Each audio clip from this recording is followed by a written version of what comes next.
Ladies and gentlemen, we're live on 4th and Forever Roundtable Sports. Today's a special day. It is a special day, and I'm excited to talk about why this is a special day, because it is a special one. It is an absolute special one. Hit that like button, folks, as 4th and Forever is live right now on Roundtable Sports.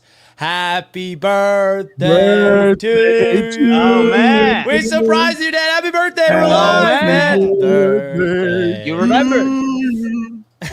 Everybody wish Dan Mitchell a happy birthday in the chat. Yeah. And Bob too. And Bob too, man. And Happy Bob- birthday, Bob Dan. can't get hit this year, man. I appreciate that, guys. I really appreciate that, you know? I'm 34 years old. Wow. 34. You know, it's wild because, like, now when I see, like, college-age kids, now they refer to me as sir. But then the other day, when I was buying some Zinnachinos, I got ID'd. So I'm not particularly sure, like, whether or not that I look like I'm 34, but I feel like I'm in my 20s. I have the energy of my 20s. I'm ready to talk some damn football, man. Let's go. That's what I'm talking about. Well, congratulations, Dan. You know, 60 looks good on you, brother. 60 is crazy. 60 is indeed crazy. I'm still in my 30s. Is Dan So I'm Unk feeling yet? pretty damn good. So, Dan, you're Unk now? Woo, Unk mode. Unk? Oh, yeah, definitely. Definitely. Like I said, some college-age kids are calling me sir. So once I get sir, I'm like, oh, okay, damn, yeah. Yeah, I'm getting up there. Dan's a grinder, I am man. out of my 20s, but you know what? I'd have to tell you, I think the 30s are truly a man's prime, right? Like, maybe that's just a coping mechanism for guys that are in their 30s, but I often hear that. You know? I'm looking forward to my 30s one day. Why is that? I don't know. I just feel like I'm going to have a great 30s. I mean, I'm 27. I got 3 years to go, but I don't know. We'll see. 27, man. You know what? I'm always interested in, sometimes when I'm feeling nostalgic, I do go back to our first ever episode of the AFC's Roundtable, and I remind myself how young Richie was when he started. You were 23?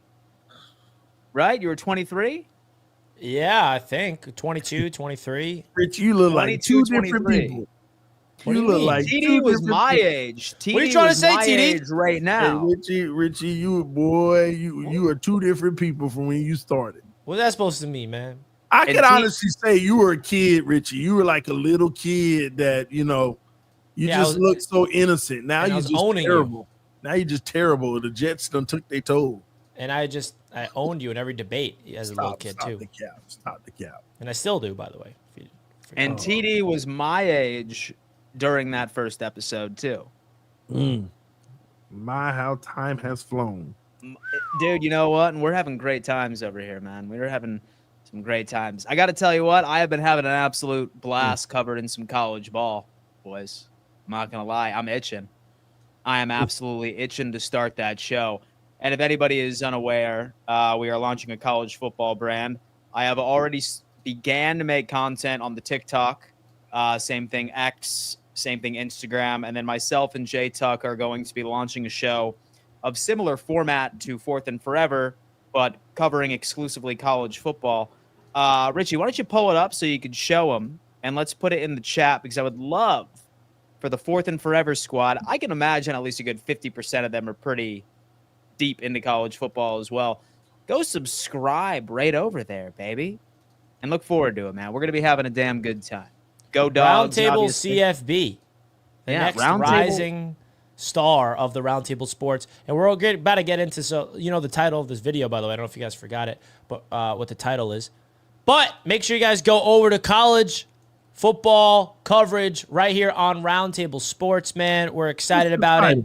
We already got a lot of fun things. Dan is grinding on the shorts. Look at that. The channel is already at 25 subs, Dan. Already, man. And you're grinding It's with the new, shorts. man. We be grinding. Yeah, we'll be that's grinding dope. over there, folks, and the live show will be beginning. I think it's safe He's to like, say. what? That's my cup. That's what? What's this? So I do actually trust our audience to get us to about 1,000 subs right before, I'd say, August, likely. Oh yeah, we can rock that out. Like right before like the first game of the college football season, I have a good feeling that we will have over 1,000 subscribers. Look at that. We have Elder Bruce James has come in. Thank you so much, man. We appreciate James that. Jones. Patriots 12 has come in saying it is my birthday too. Happy birthday, Patriots 12. That is awesome, man. TD says disregard the previous titles is because the Dolphins go down a few tiers. Dolphins have the worst offensive line in maybe the offensive in the NFL. Excuse me. Had a brain fart. We're talking about titles. What's the title of this show? And Well, before we go to the title of the show, oh wow, Eric says from where I stand, Wake Up and Ball was pinnacle Roundtable sports. Well, when the Knicks became elite, that's when TD's like, I can't take the Knicks anymore, man. He ran away from it. But it seems like the people want Wake Up and Ball back. That's peak Roundtable sports, Eric. That's a bold take. Listen, we got a announcement in a few weeks coming on Wake Up and Ball, so get ready. Oh yeah, baby. Oh wow. I mean, wow. And so now I'm at the edge of my seat. What do I need to know? Is Wake Up and Ball coming back? I was about to say, y'all are going to be on a hell of a lot of shows. I'm surprised you're going to be able to do another one. We gonna have. So we need to expand some talent, man. Listen, I feel like these people are getting sick of seeing our faces. It's happening. It's happening.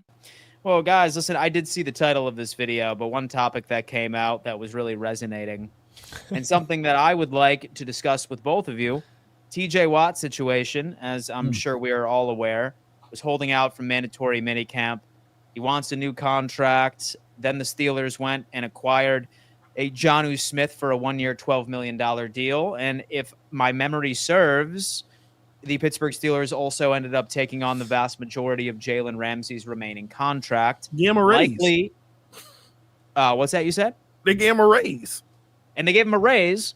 So I could only imagine that the camp from TJ Watt is less than thrilled.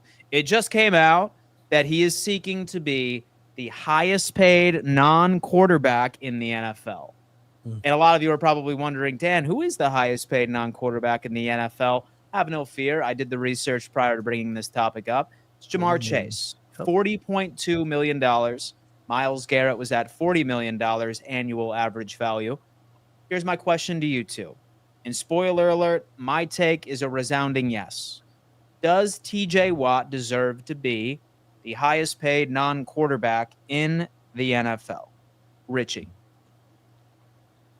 Yes, I do. I think based off of the market and where we've seen those other players like himself, like who's that right now? Myles Garrett?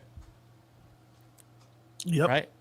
I think he deserves, based off the market, based off the salary cap increase and all that fun stuff. I absolutely think that he deserves to be the highest paid. He's that different. He's that much of a difference maker. He's an all-time great.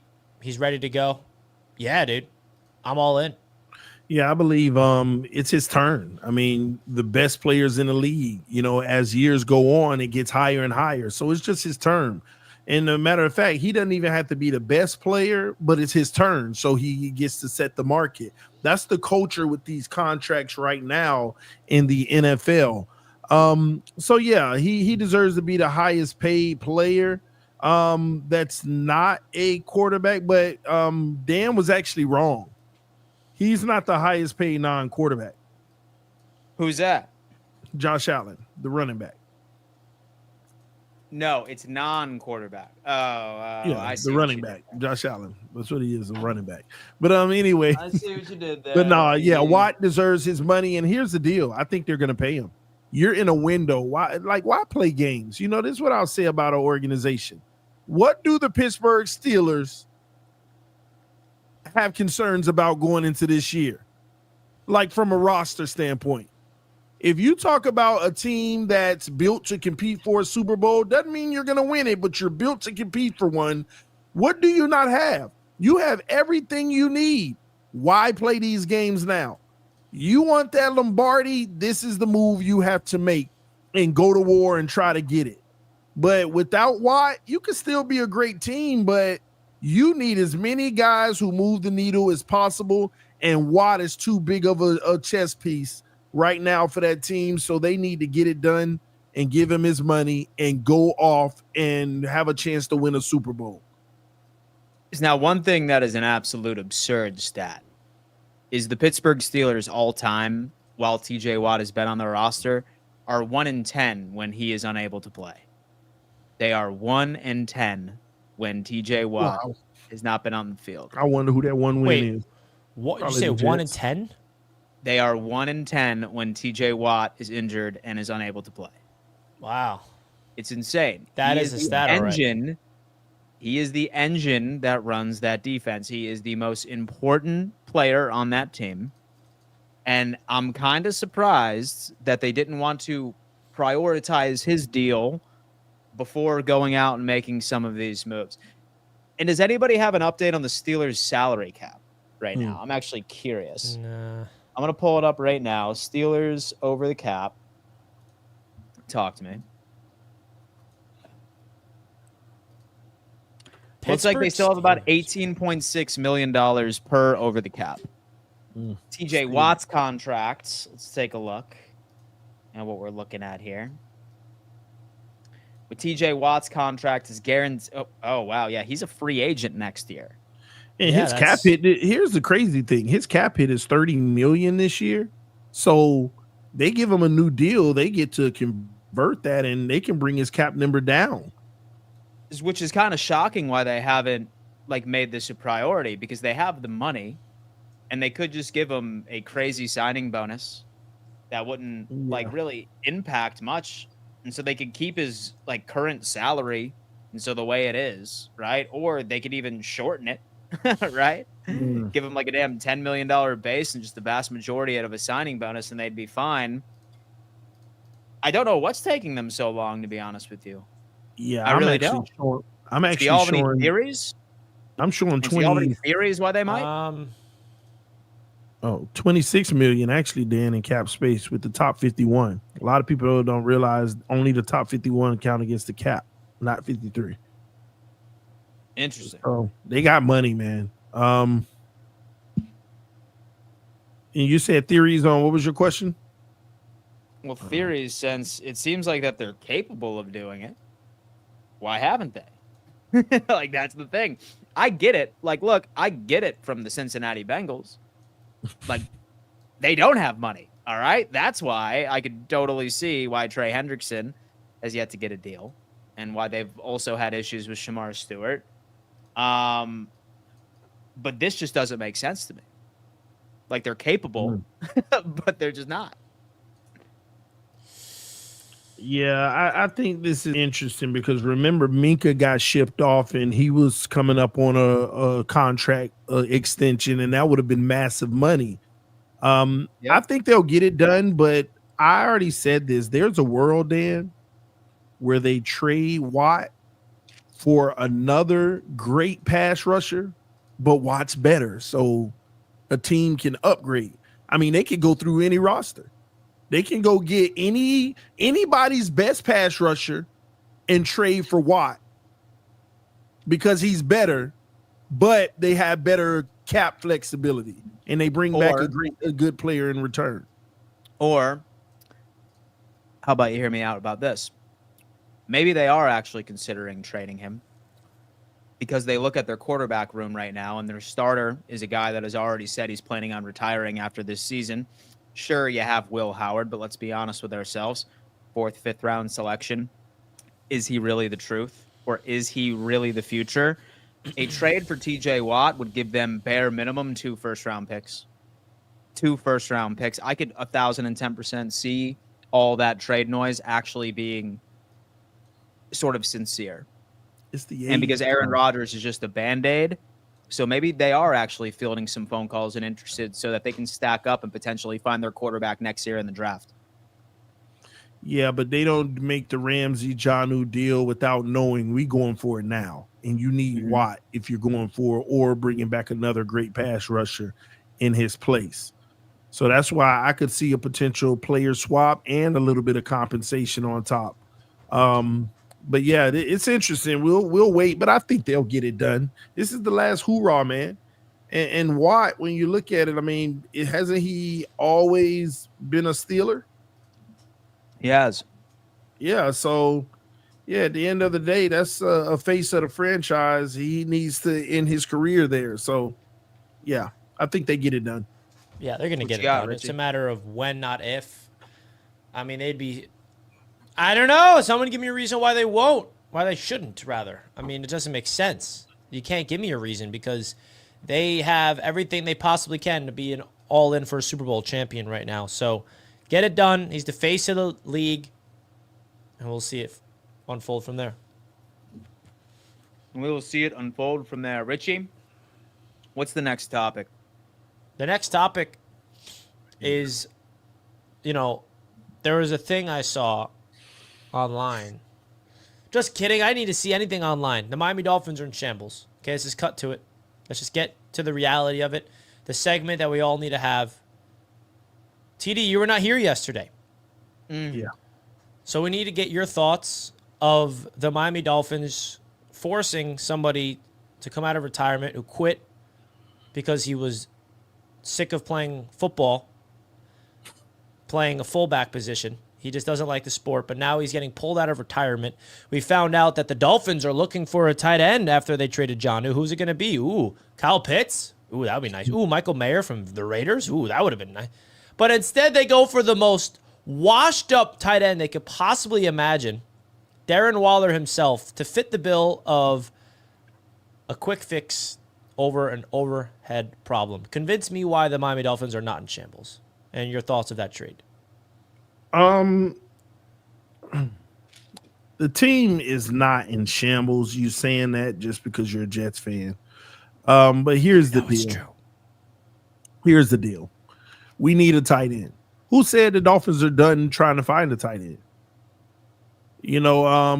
I just think that this is a case where, hey, he wanted to come back, play football. We know what he's capable of. Hey, let's see if we can bring him in the building and do what we did with Jonnu and elevate his career, maybe. He didn't have a love for the game anymore. Hey, if you don't play, if you might quit in training camp. No love lost. You get no money. And that's all this is. People looking too much into it, trying to make it more than what it is. It's that simple. The Dolphins taking a flyer on a guy, but there's no downside to it. He may quit in training camp. And okay, you get no money. But I don't think the Dolphins are done. I think they're still looking for a tight end. They just see a guy that has potential to maybe help the team if he comes back and he plays well. His entire career he played well enough. This notion that he's washed, I disagree. He's in impeccable shape. He battled a lot of injuries back then. Remember, his last year playing, he had 52 receptions and over 500 yards. That's not just a laughable, that's a serviceable tight end contribution. And that's the same thing Jonnu typically puts up until we got him in McDaniel's system and made him a Pro Bowler. So I like this situation in the sense that there's no downside. There's nothing we can lose out of this situation unless he got hurt or something like that and they got injury guarantees. But yeah, man, Dolphins, you can't be mad at the move, but any Dolphin fan, there's zero expectation with this move. But you never know what you get out of him. Maybe he, is the missing link to, get us over the top. You never know. You said there's no risk involved. No, the risk is you didn't upgrade anything. You didn't do anything. We're not done, Richie. We're still in the offseason. We still got. I think you're the only team in the NFL that's currently looking to fill holes. I mean, the training camp is 3 weeks away. What do you mean we're in the off season? You're the only team in the league right now that is desperately trying to fill holes. I mean, I don't know what more of alarming nature that you need. There's no team in the league doing that. Trying to fill holes. Where? What do they do? They got a quarterback that might get suspended. He's not supposed to. Oh yeah, that's another topic. Yeah, he might get suspended. They don't know. You got one banged up. One might get suspended. Buffalo secondary toast, man. I mean, hey, listen, you know what? Sometimes I feel that way, but then other times I see headlines like Kader Kohu is ready for the challenge of being the leader of the Dolphins secondary. And then I realized I'm okay. Fitzpatrick is in Miami now. And then I realized that I'm okay. All right. Minka Fitzpatrick is in Miami. Dude, how much territory is Minka going to have to cover? All right. It's not just Minker. Be honest with Stormed ourselves. up. I mean, damn, man. I mean, listen, your best opportunity is to clone Minka Fitzpatrick. Have Cater him all Cole, over who's the a good secondary. corner, though. You know that. You know Cater Well, Cole, who's a good well, corner. Yeah, Solid. I mean, this is going to be a below average. fun season of the AFC East Roundtable. Maybe like an all-time. It's got to be. I know. Oh, it's going to be fantastic. The first time the Dolphins are in the basement since we did the show. Oh, That's my going to be God. crazy. Stop that, man. Can you imagine what that's going to happen? I wonder if the Dolphins fans disappear. We've seen the Jets in the basement. We've seen the Patriots in the basement 2 straight years. But now what do the Dolphins fans do when they're in the basement? I don't know. I just can't see that happening with the Jets in the division. We're still a better team than the Jets at the end of the day. You don't know that. I'm more worried about the Patriots and what they're going to be this year. The basement Low dwelling key, Patriots? that's going to be tough. Yeah, but that's going to be tough if they exceed the Jets and the Dolphins this year. That would be tough. Nah. It's so tough. It's so tough because I was really hoping that one season we would have 2 to 3 teams that were super competitive. Like, as much as I give shit to the Miami Dolphins, I did appreciate it for the AFC East Roundtable side of things. Like, for a couple of years, like, we had some pretty good teams in the AFC East, right? Like, double-digit wins. It at least made it interesting, and the chat was great. But now that I'd say all 3 of the teams are kind of ass, it's going to be tough, and it's going to be a lot of Bills fans in the chat for the AFC East Roundtable. Oh, my gosh. Y'all It's ain't going to be winning that. fantastic, dude. I'm going to see the Dolphins. I'm going to get to see Yeah, I TD don't multiple think that- times a week during their I implosion. just don't think the Bills are going to be what people think this year. Last year, I feel like they overachieved. And Now, this TD, year, you said the same thing last year, and so did I. Yeah, but I said the Richie- same thing last year, and I was dead wrong. I ain't. Richie, they destroyed the AFC East. That's the problem. We didn't hold down our That's end not of the true. bargain. That's As not long as- true. What They was did your way what was mo- the record, Dan? Did y'all sweep the Patriots? They're 5-1, Okay, Yeah. that's what I'm saying, right? Richie. Or were you 6-0? I don't even know. No, we were 5-1. We had our backups in against the Pats the last game of the season, so I would hardly Yeah. count that as a loss. Listen, that's but 5 wins out of how many did you guys have? 13? 13. Exactly, Yeah, TD. They yeah, won 13 Richie, games, bro. But Like, that's the point. If we do our job, take 2 more away from them as we should. okay, that's still 11 wins, and they're still gonna like. Yeah, but we get 12. See, this is where you're delusional, man. And remember, that gives both of our teams an extra win. That's how that works, man. So the only way that the Miami Dolphins could potentially get 12 wins this year, you would need a masterclass from Mike McDaniel. Something that I have never seen before, and I would be absolutely shocked if he could actually progress and develop as a head coach. Like you Daniel need knows how him to beat Buffalo, though. We just been injured. He knows how to beat Buffalo. He We just knows been how to having beat injury Buffalo? issues. Yeah. Yeah, he knows how to beat Buffalo, man. Yeah, we just been having injury issues, so it hasn't. I was about to come say, through. man, y'all hold on to that week 3 matchup. And so, like, the Bengals hold on to that Super Bowl appearance 4 years ago. But at least the Bengals have a Super Bowl to hold on to. Yeah, but we beat you Dolphins fans hold on to a week 3 matchup 4 years ago, which is pretty insane. 3 years ago. 3 years ago. All Yeah. right. Like, just, oh, man. Yeah, but you know what, Dan? We have a rematch this year, and I think that this will We be do. the year we come out. It's early in the season, we're fresh, and we go on the road to Buffalo. This is the one. I'm excited about it. Oh, I've heard that one before. This is the one. Excited about week 3. Excited about week 3. Wait, we will I be keep having. forgetting that's the event.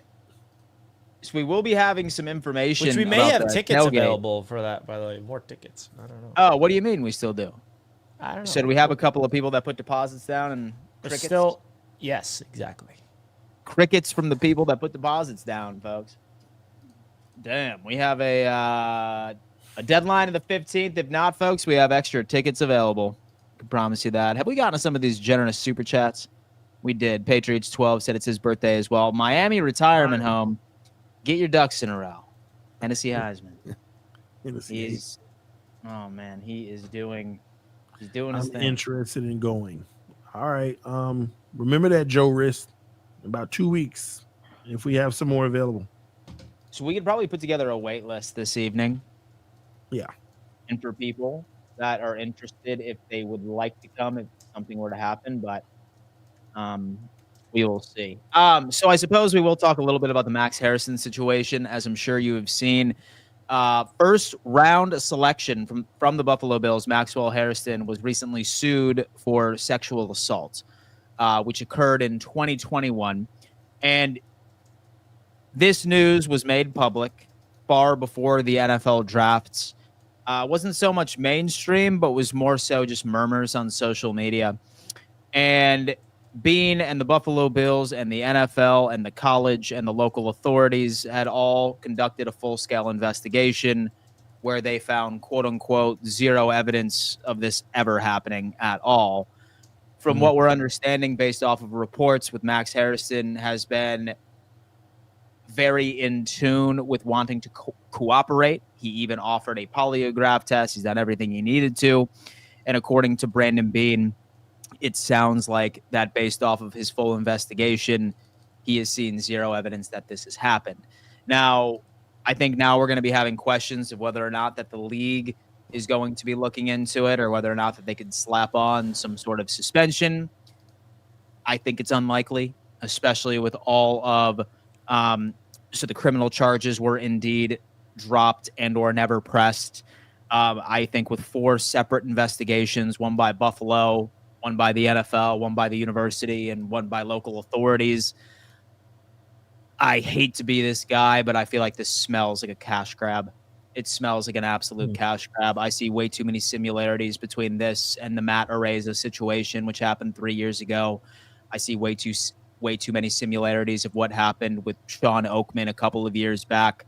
It's frustrating because things like that are very serious.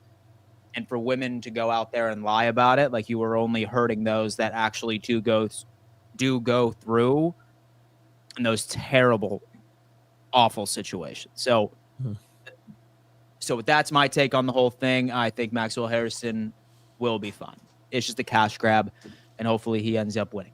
Yeah, what I didn't know is that this was something that was out there already before the draft and everything. And for him to be drafted, the NFL to not really get involved in it and things of that nature, maybe it's not that big of a deal, because these NFL teams, knowing anything, and for him to still go in the first round, they must feel real confident about the situation. Thoughts on that, Rich? Yeah, I mean, outside of the allegations aside, man, the first thing I thought of when you drafted him in the first place was, this better not be the next Kyrie Elam if you're a Bills fan. Because if you whiff on another one, I mean, you need to hit on some of these first-round picks, bro. I mean, you got to hit. When's the last time? I mean, Kincaid, wasn't he a first-round pick or a second? Yeah, first, man. Like, last first-round pick that's actually... Keon Coleman was like, what, first pick of the second round or something like that? Yeah, he was the first pick of the second round, so he doesn't particularly count. But, yeah, dude, like, this is a real narrative. Last player from the first round that really paid his dividends was Josh Allen. But I can argue that was the most important first-round pick to get correct. So that's okay. But, yeah, listen, I'm very optimistic with Max Harrison. I am hoping for the best. Dividends are paid in Lombardi's. Josh Allen is not paid. Well, hey, man, you know what? And there are a lot of sad, empty pockets out there, unless your last name is Mahomes and Andy Reid. And Sirianni and McVay, of course, grabbing a couple of crumbs here and there. But it's the dividends, man. They've been shy, and they've been... That's what I'm talking about. That's what I'm talking about. Richie, what else is on your mind regarding the NFL? Is anything else standing out to you, my friend? I don't know. I'll be honest, man. I've been deep into the NBA world of things with my Knicks just hiring a new coach and stuff, and a lot of free agency stuff for NBA. So I've been disconnected from the NFL world just because there's nothing going on, nothing besides the incompetent Dolphins making moves.